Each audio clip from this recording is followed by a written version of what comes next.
आज हम करने जा रहे हैं अकाउंटिंग स्टैंडर्ड 17 सेगमेंट रिपोर्टिंग।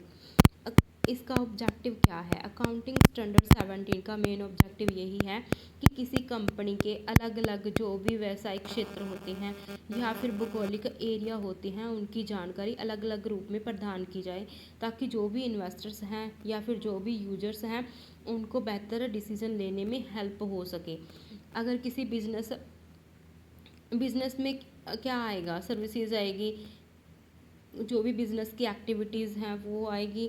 और जोग्राफिकल एरिया क्या है कि जब कंपनी इंडिया की है और वो किसी अदर कंट्री में अपने अपने अलग अलग कंट्री में अपनी ब्रांच ओपन करके चला रही हैं, रन कर रही हैं, तो वो क्या होएगा? जियोग्राफिकल सेगमेंट होएगा। तो सेगमेंट रिवेन्यू क्या होएगा? उस विभाग द्वारा अर्जित राजस्व, जो भी उसने अभी तक कमाया है उस कंपनी ने या फिर डिपार्टमेंट ने, तो वो क्या होएगा? अर्जित राजस्व माना जाएगा। सेगमेंट एक्सपेंसेस क्या होते हैं? उस विभाग से संबंधित खर्च, जो भी उसने अपनी बिजनेस की एक्टिविटीज़ के लिए जो भी एक्सपेंसेस किए हैं, बिजनेस ने प्रॉफिट अर्न करने के लिए जो भी एक्सपेंसेस किए हैं, तो उसको क्या बोलेंगे? सेगमेंट एक्सपेंसेस बोलेंगे।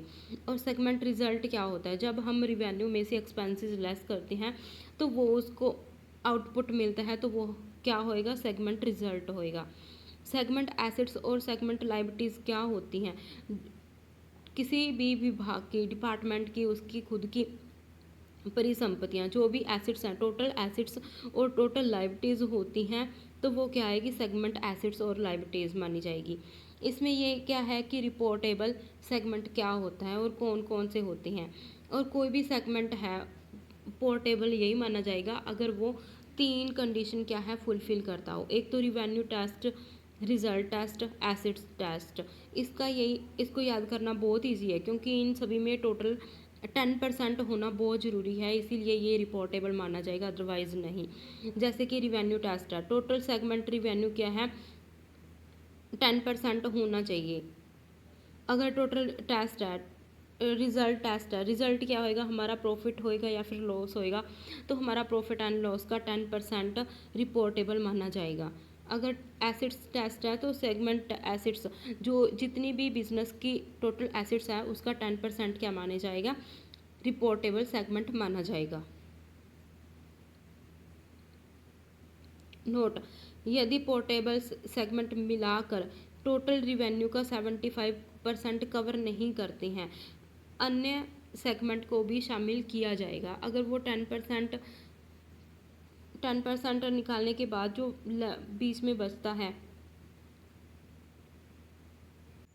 वो 75 कवर नहीं करता है, तो वो क्या माना जाएगा?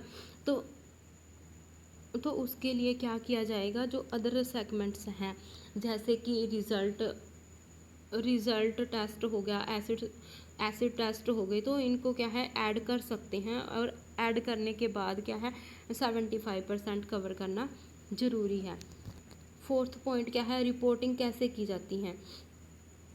फर्स्ट है, प्रत्येक सेगमेंट के लिए बताया जाएगा। क्या बताया जाएगा? एक तो segment revenue, segment expenses, segment result, segment assets और सेगमेंट लायबिलिटीज़ अगर हैं तो, और कैपिटल एक्सपेंडिचर। और सेवन्थ है, जो भी डेप्रिसिएशन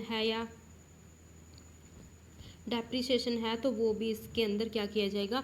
इंक्लूड किया जाएगा। अब बिजनेस सेगमेंट और जियोग्राफिकल सेगमेंट में क्या डिफरेंस है? तो जो बिजनेस सेगमेंट होते हैं उसका बेस क्या होएगा? प्रोडक्शन करना होएगा या फिर क्या होएगा? सर्विसेज प्रोवाइड करना होएगा। और जियोग्राफिकल सेगमेंट का बेस क्या होएगा? उस पार्टिकुलर प्लेस को, या तो फिर वो इंडिया के अंदर है तो वो क्या मानी जाएगी? स्टेट मानी जाएगी। जियोग्राफिकल सेगमेंट अगर स्टेट नहीं है, अदर कंट्रीज़ हैं, तो उनको क्या बोला जाएगा? जियोग्राफिकल सेगमेंट बोला जाएगा। जैसे कि फॉर एग्जांपल मोबाइल है, मोबाइल क्या है? एक प्रोडक्ट है। टीवी है, वो भी क्या है? एक प्रोडक्ट है। और मोबाइल को ठीक करना या फिर टीवी को ठीक करने के लिए अलग से कोई डिपार्टमेंट है, तो उसको क्या बोला जाएगा? सर्विसेज बोला जाएगा। और जियोग्राफिकल एरिया में जैसे कि भारत के अंदर पंजाब है, हरियाणा है, तो ये स्टेट हैं। तो ये जियोग्राफिकल सेगमेंट हो गए।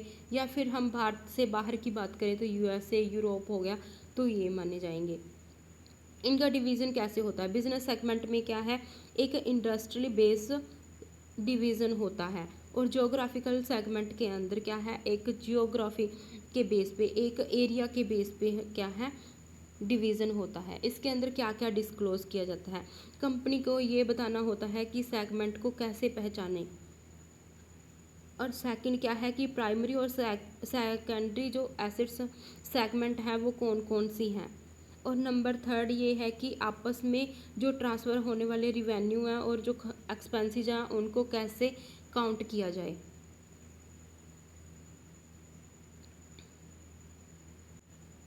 नेक्स्ट है अकाउंटिंग स्टैंडर्ड 18। इसमें क्या आता है, रिलेटेड पार्टली डिस्क्लोजर्स। इसका मेन ऑब्जेक्टिव क्या है? इसका मेन ऑब्जेक्टिव यही है कि किसी कंपनी और उसके संबंधित जो भी पक्ष होते हैं उनके बीच में होने वाली जो भी ट्रांजैक्शन है उनकी पारदर्शिता सुनिश्चित की जाए, ताकि जो भी यूजर्स है वो यह जान सकें कि कंपनी के निर्णयों पर इन संबंधों का क्या प्रभाव पड़ता है, जो भी लेन देन है उनको कैसे लिखना है, और क्या कंपनी की कंडीशन है, ताकि जो भी इन्वेस्ट करे कंपनी के बारे में उनको नॉलेज होनी चाहिए। सेकंड है, इससे संबंधित पक्ष कौन कौन से होते हैं। एक तो कंपनी को नियंत्रित करना या महत्वपूर्ण प्रदान करते हैं। एग्जाम्पल जैसे कि एक होल्डिंग कंपनी है, एक सब्सिडरी कंपनी है, एसोसिएट कंपनी या फिर जॉइंट वेंचर पार्टनर, या फिर की मैनेजरियल पर्सन, या फिर उनके रिश्तेदार। होल्डिंग कंपनी क्या होती है? जो कि मूल कंपनी होती है वो होल्डिंग कंपनी होती है। होल्डिंग कंपनी ने अगर किसी कंपनी को अपने अंदर समा रखा है, मतलब एक बड़ी मछली जब छोटी मछली को खा जाती है तो वो क्या होती है, छोटी मछली सब्सिडरी कंपनी कहलाती है, तो वो सहायक कंपनी होगी। एसोसिएटेड कंपनी वो होती है कि जो भी कंपनी होती है उसने किसी अन्य कंपनी के 20% से भी ज़्यादा हिस्सेदारी अपने पास रखी हो, तो वो क्या आएगी, एसोसिएटेड कंपनी होगी। जॉइंट वेंचर पार्टनर्स जैसे कि दो दो इंटरप्रेन्योर हैं, उन्होंने मिल के एक नई कंपनी बना ली है, तो वो क्या होगा, जॉइंट वेंचर पार्टनर होएगा। तो की मैनेजरियल पर्सनल कौन होते हैं, जो कि कंपनी के मेन होते हैं, जैसे कि एमडी हो गया, सीईओ हो गया या सीएफओ हो गया, या फिर उनके रिश्तेदारों में पति पत्नी, माता पिता और बच्चे, भाई बहन, बस इनको ही इंक्लूड किया जाता है, और पत्नी के माता पिता, भाई बहन को इंक्लूड किया जाता है। रिलेटेड पार्टी क्या होती है कि जो भी डायरेक्ट रूप से कंट्रोल करती है कंपनी को, वो क्या होएगी, रिलेटेड पार्टी मानी जाएगी। जैसे होल्डिंग कंपनी होगी, सब्सिडरी कंपनी, और फिर सब्सक्राइबर्स हो गए। और सेकंड की मैनेजरियल पर्सन, जैसे कि डायरेक्टर हो गया, सीईओ हो गया, सीएफओ हो गया। की मैनेजरियल पर्सन वही होते हैं, वे व्यक्ति जो किसी संस्था की नीतियों और निर्णयों पर महत्वपूर्ण प्रभाव डालता है, तो वो क्या होएगा, की मैनेजरियल पर्सन होएगा। इनका सिग्निफिकेंट इन्फ्लुएंस क्या होता है, व्यक्ति या संस्था के पास निर्णय लेने की शक्ति हो, भले ही वह पूरा नियंत्रण न हो। आमतौर पर वो 20% या उससे अधिक वोटिंग अधिकार होने पर माना जाता है, तो वो सिग्निफिकेंट इन्फ्लुएंस माना जाएगा, क्योंकि उसके पास 20% से भी ज़्यादा वोटिंग राइट है। तो रिलेटेड पार्टी ट्रांजैक्शंस क्या होती है, जैसे कि सामान की खरीदारी होगी या बिक्री होगी, तो संपत्ति या सेवाओं की आपूर्ति, एजेंसी व्यवस्था हो गया, ऋण लेना या ऋण देना हो गया, गारंटी की सुरक्षा देना, या फिर किसी अन्य तरीके से ट्रांसफ़र या फिर क्या करना, पे करना, तो वो क्या होगी, रिलेटेड पार्टी ट्रांजैक्शन होएगी। इसमें क्या क्या डिस्क्लोज किया जाता है अकाउंटिंग स्टैंडर्ड 18 में। इसमें एक तो ये है कि संबंधित जो भी पक्ष होते हैं उनकी एक लिस्ट बतानी बहुत ज़रूरी होती है, कि हाँ इसकी एक होल्डिंग कंपनी है या सब्सिडरी कंपनी है, एसोसिएट कंपनी है, या फिर इनके रिश्तेदार हैं, इनकी पत्नी ये है, पति है, माता पिता हो गया, ये सारे इनके एक लिस्ट में बताना जरूरी होता है। जो भी प्रत्येक संबंध पत्र पक्ष के साथ लेन देन का विवरण, जो भी ट्रांजैक्शन की है तो वो ट्रांजैक्शन का लेन देन का स्टेटमेंट बनाना बहुत ज़रूरी है। किस इसमें जो भी लेन देन होते हैं वो किस टाइप में लेन देन किए हैं, इसकी क्या अमाउंट थी और इसका बैलेंस क्या है और कंडीशन क्या रखी गई थी लेन देन के टाइम और भुगतान क्या किया है और जो भुगतान की गई राशि है वो कितनी है। और थर्ड ये है कि जो भी लेन देन है वो बाहरी बाजार की दरों पर हुई है या नहीं हुई है। इसका मतलब ये हुआ कि जो भी लेन देन है वो अपने ओर से किया गया है या फिर जो मार्केट में जो प्राइस चल रहा है उसको ध्यान में रखते हुए लेन देन किया है। अकाउंटिंग स्टैंडर्ड की अकाउंटिंग स्टैंडर्ड 18 की क्या किन किन पर लागू नहीं होता है। एक तो ये सरकारी डिपार्टमेंट के ऊपर जो भी ट्रांजैक्शन गवर्नमेंट करती है तो उस पर ये लागू नहीं होता है। एक जो सामान्य ग्राहक होते हैं आपूर्तिकर्ता से रिलेटेड हो गए तो उन पे ये लागू नहीं होता है।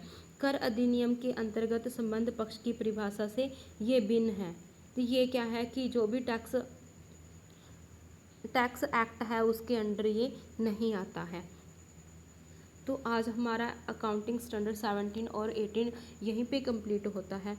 प्लीज़ अपना रिव्यू ज़रूर दें और लाइक शेयर ज़रूर करें और आपको वीडियो कैसी लगती है कमेंट करके ज़रूर बताया करें। इसमें अगर कोई इम्प्रूवमेंट की ज़रूरत होएगी तो मैं ज़रूर करूँगी। Thank you so much.